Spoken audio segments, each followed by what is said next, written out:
سامعین کرام سلام علیکم۔ جس معاشرے میں ہم رہتے ہیں اس معاشرے میں بہت سارے فرقے اور جماعتیں ہیں۔ مارکیٹ میں جب ہم قرآن لینے جاتے ہیں اور قرآن کے جو ترجمے اور تفسیریں ہیں وہ انہی جماعتوں کی لکھی ہوئی ہیں۔ عام بندہ جب قرآن کو سمجھنے کی کوشش کرتا ہے تو وہ سمجھ نہیں پاتا۔ اس کی وجہ کیا ہے؟ اس کی وجہ یہ ہے کہ ہر فرقے ہر جماعت نے اپنے فرقے کے مطابق قرآن کا ترجمہ کیا ہے۔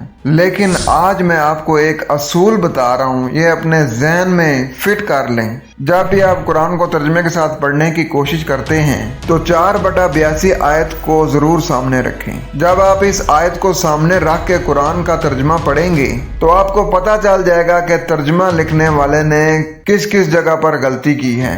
جب ہم پڑھتے ہیں سورہ النساء سورۃ نمبر 4 آیت نمبر 82، اس میں اللہ تعالیٰ کی ذات فرما رہی ہے کہ افلا یتدبرون القرآن ولو کان من عند غیر اللہ لوجدوا فیہ اختلافا کثیرا۔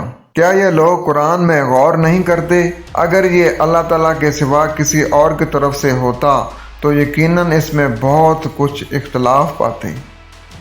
تو پتہ چلا کہ اختلاف انسانوں کے لکھے ہوئے ترجموں میں سے تو ہو سکتا ہے، لیکن اللہ کی اس کتاب میں اختلاف نہیں ہے۔ جو بات قرآن کے پہلے صفحے پہ لکھی ہوئی ہے وہی قرآن کے بیچ میں لکھی ہوگی اور وہی قرآن کے آخر میں لکھی ہوگی۔ قرآن میں اگر آپ کو کنٹراڈکشن نظر آتی ہے تو وہ سمجھ لیں کہ وہ ترجمہ لکھنے والے کی غلطی ہے۔ اللہ ہمیں عمل کرنے کی توفیق عطا فرمائے۔ وما علینا الا البلاغ المبین۔